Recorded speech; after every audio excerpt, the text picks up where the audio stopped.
أم تأمرهم أحلامهم بهذا أم هم قوم طاغون أم يقولون تقوله بل لا يؤمنون فليأتوا بحديث مثله إن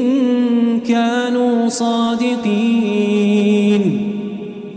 أم خلقوا من غير شيء أم هم الخالقون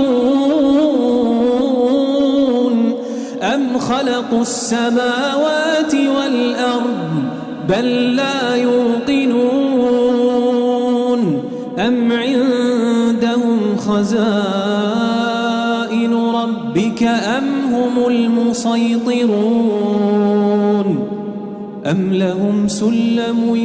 يستمعون فيه فليأت مستمعهم